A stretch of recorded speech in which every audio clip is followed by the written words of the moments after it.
You know that feeling, right? You are dead tired. You've been running around all day, you're absolutely exhausted, but the second your head hits the pillow, your brain decides to throw a party. Well, today, we're going to get to the bottom of that. We're going to dive into the real science behind magnesium and sleep. Yeah, this pretty much sums it up. It is the great, frustrating paradox of being tired but wired. Your body is screaming for rest, but your mind is just buzzing. It's replaying conversations, it's making to-do lists, it's worrying about tomorrow, and you're just lying there staring at the ceiling wondering why you can't just shut off. It is maddening. Okay, let's just get this out of the way right now, because it's a huge misconception. You've probably seen it everywhere. Magnesium being called a natural sleeping pill or a magic cure for insomnia.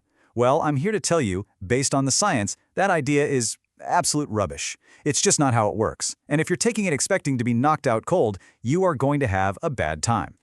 So if it's not a sleeping pill, then what on earth is it doing? Well, we have to reframe the problem. See, the issue for most of us isn't a lack of a sleep switch. The problem is our brain's accelerator is stuck to the floor. What we're actually missing is the brake fluid. The easiest way to picture this is like a seesaw in your brain. On one side, you've got glutamate. That's your accelerator. It's the go, go, go chemical that keeps you alert and focused. Totally essential. But on the other side, you have GABA. That's your brake. It's the shh, calm down chemical that quiets all that mental noise. Now, for you to fall asleep, that seesaw needs to gently tip over to the GABA side. So why does the seesaw get stuck? Why can't we just tip over to the calm side?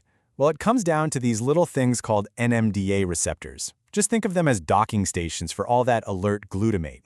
And when we're stressed out or staring at screens all day, these docking stations are just wide open for business. Glutamate keeps flooding in, and our brain gets locked in this state of hyper-alertness. It literally can't calm down. And this is where magnesium comes in. This is its real job. It's not some chemical that makes you groggy. No, think of it like a bouncer at a very exclusive nightclub.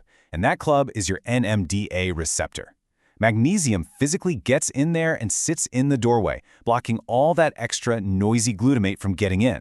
It's basically telling your brain chemistry, sorry, party's over, time to quiet down. This is the most important thing to understand. Magnesium doesn't force you to sleep. It doesn't drug you. It just acts as the bouncer. It quiets the noise. It creates the perfect environment for your own natural sleep drive to finally take over. It lets the calm side of the seesaw finally win. All right, so right about now you're probably thinking, okay, I get it. I just need more magnesium. I'll go eat a bunch of spinach and almonds. And look, that's a great instinct. But unfortunately, in our modern world, it's not that simple. It's actually really, really hard to get enough from food alone. We're up against this kind of triple threat. First, our soil just isn't what it used to be. Decades of farming have stripped out a lot of the essential minerals, so even our healthy vegetables have less magnesium. Second, food processing is a master thief, robbing magnesium from things like grains and sugars. And then there's the biggest one, the stress tax. Now this is the cruelest irony of all. Check out this vicious cycle. When you get stressed, your body uses up magnesium to manage the response. It basically throws magnesium at the problem, but then it gets flushed out of your system through your urine. So the more stressed out you are and the more you desperately need that calming magnesium, the faster your body literally throws it away. You end up in a downward spiral of being stressed and depleted. Okay, so if food is not a reliable source, then supplementation seems like the logical next step, right? Right, but this is where almost everyone gets it wrong. You can't just walk into a store and grab any old bottle of magnesium off the shelf, because not all magnesium is created equal. In fact, the type you take is probably the most important factor of all. Let's break this down, because it's a game changer. Over on the left, you've got magnesium oxide and citrate. These are the cheapest, most common forms. But look at the bioavailability. That's how much your body can actually absorb. For oxide, it's a measly 4%. The rest of it just runs right through you, which is why its main effect is as a laxative. We're calling that the bathroom dash. But now look all the way to the right, magnesium bisglycinate. Super high bioavailability, and its primary effect? Calming the nervous system. That right there is the one you want for sleep.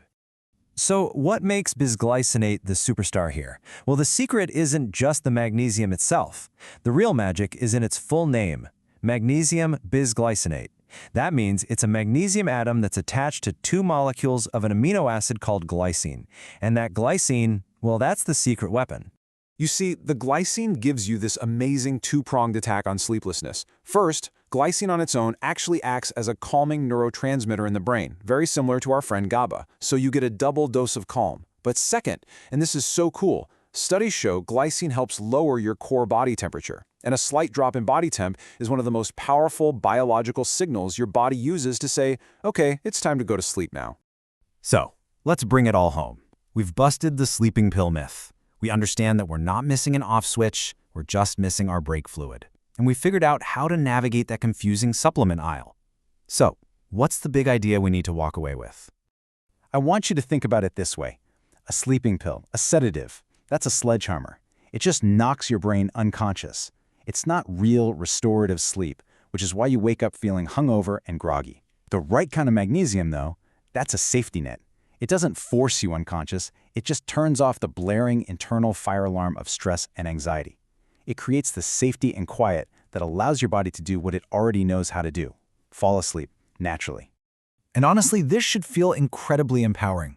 If you're lying awake at night, listen to me. You are not broken. Your body isn't failing. You are just depleted. Our modern lives are practically designed to burn through our resources and keep us wired. So stop beating yourself up and just start thinking about how you can give your body the basic brake fluid it's so clearly asking for. And we'll just leave you with this final question to chew on. In a world that's always telling us to do more workouts, more green juice, more complicated morning routines, what if the real answer isn't adding another thing to your plate? What if the easiest, most powerful way to feel better is to simply remove the physiological friction that's been holding you back this whole time?